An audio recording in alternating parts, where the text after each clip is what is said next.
Last month, both Peterbot and Polo won the FNCS Grand Finals. Now recently, I have showcased Peterbot's updated settings, but I haven't with Polo. So let me showcase all of his updated settings, his new custom crosshair, and so much more in this video today. If it helps, please drop a like, and if you want to see more, subscribe. Now getting into his video settings, he's on full screen mode, he's using the native 1920 by 1080 resolution, his frame rate limit is at 630 FPS to match his monitor's refresh rate, and his rendering mode is on performance, as that does give you more FPS as opposed to DX12, as it removes grass and other things. As for his brightness, that's on the max 150%. His colorblind mode is on Protanope on a low strength of number 2. His view distance is on near, his textures are on low, and his meshes are on low as well, as that does increase your FPS slightly. For his audio, his sound quality is on high. He is using the visualize sound effects option, as it does give you a significant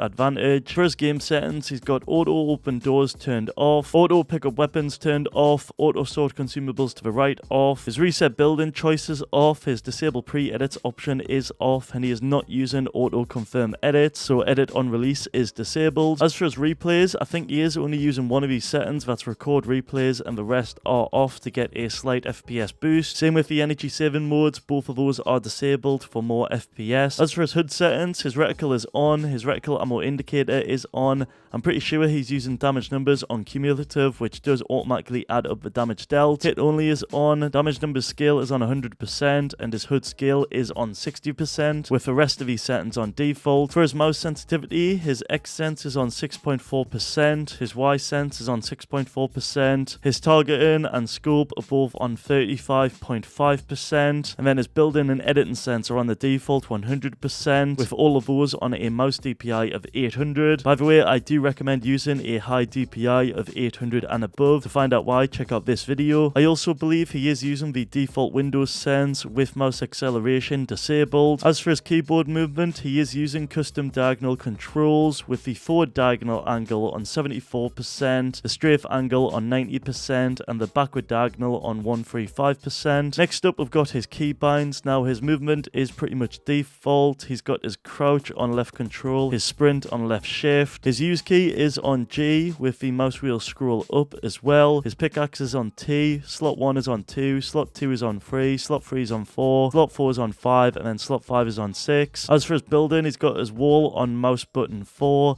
his floor is on mouse button 5, his stairs is on F, his roof is on Q, his trap is on B, his rotate building is on R, and his building edit is on E with the mouse wheel reset on 2. Next up, we've got his setup / peripherals. His mouse is the Logitech G Pro Wireless X Superlight 2, keyboard SteelSeries Apex Pro Mini, mousepad is the Artisan Zero Soft, monitor is the BenQ Zowie XL2566K in the 360Hz, and for his headset, I'm pretty sure it's the HyperX Cloud 2s. Moving on, finally, we've got his PC specs. His processor is the Intel Core i9-13900KS. Graphics card is the Nvidia GeForce RTX 4080 Super. And for his RAM, he's got the Corsair Vengeance DDR5 32GB at 7200 MHz. Next up, we've got his custom crosshair, which you can see him using in-game, especially on the lobby screen and on the inventory / map screens. To get your hands on this, if you open up the official Epic Games Store, then type in crosshair, you'll see there's two options. You can choose the free overlay that's called Crosshair V2. You can see right here it is completely free. However, the customization is quite bare, but it does do the job. Or you can go with the paid overlay called Crosshair X, and you can see here this does actually cost. However, it does look a lot more customizable, to be fair. I myself though do recommend the free version, as this does do the job and you don't have to pay for it. So if you just click on that get button, download it, then install it, and obviously open it up, you'll see that a menu appears at the top right of your desktop where you can customize your crosshair to have different sizes, different shapes and colors to help you find the best crosshair for yourself and your own preferences. But do note, this does only seem to work in windowed full screen mode, so make sure to select that option in game. I myself also like to go into my reticle settings and turn off this option, as I just want to see the custom crosshair in game, and that's it. And after that, in game, you'll see it actually does work. work, which should benefit you a ton, as with your crosshair being the same all the time, your aim should be way more consistent, and in turn should improve your aim, especially when you hip fire, as when using the default crosshairs in game, you'll notice these change from weapon to weapon, which can make your aim rather inconsistent, and that's why you see many pros prefer the custom crosshair over the default one in game, as it's just way more consistent. Moving on, here are some additional settings you should be using to increase your FPS and lower your ping. So starting off in the Epic Games launcher, you want to head to the top right into the settings, then scroll down to where it says desktop notifications and simply disable show free games and show news and special offers, as these can cause FPS stutters when they're pushed out, so it's best to disable both of them. After that, you can scroll down slightly and open up Fortnite. You can tick the additional command line box and you can put in these 3 different commands if you'd like, although I have heard that they don't actually do anything this season, but I like to just try them anyway. Next, in the library where you see Fortnite, click on it and then go into the options, and inside here you want to uncheck high res textures for a slight FPS boost. You want to uncheck DirectX 12 shaders, as we're going to use performance mode, and I also recommend using the pre-downloaded stream assets, as this can help you big time with ping. You can also go into the Epic Games launcher folder on Windows inside that engine file right there and actually paste in this command that I'll have in the description below. And what this does is it increases your download speeds on the Epic Games launcher, so you'll download game updates way faster than before. Next, on your desktop, press Windows key and R, then type in %sign local app data. Then you want to press F, scroll down until you find Fortnite game, and this right here is what we're going to be resetting.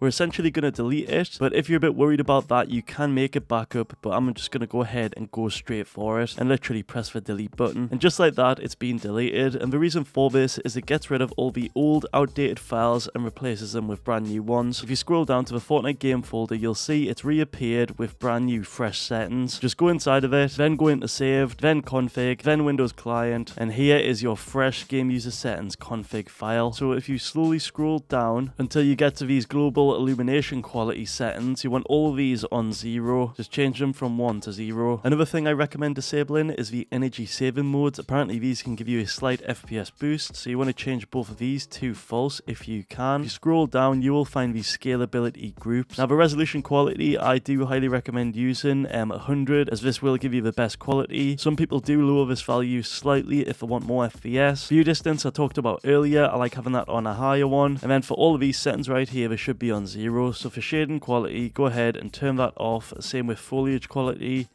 And then you want landscape quality off too. I believe that's a new setting. But all of these off or on 0 should give you more FPS. After, don't forget to click file and then save. Oh, as well, inside the Epic Games launcher, I also like to verify the files to make sure these are all good for the brand new chapter. Next, we've got the best Nvidia settings. Now, straight away, I recommend using the latest driver. It's something Epic Games themselves recommend. Alternatively, you can use an older driver like any of these legendary ones on screen. After that though, if you go inside your Nvidia control panel, then click use advanced 3D image settings, then simply use all of these that have been optimized on screen in this video right here.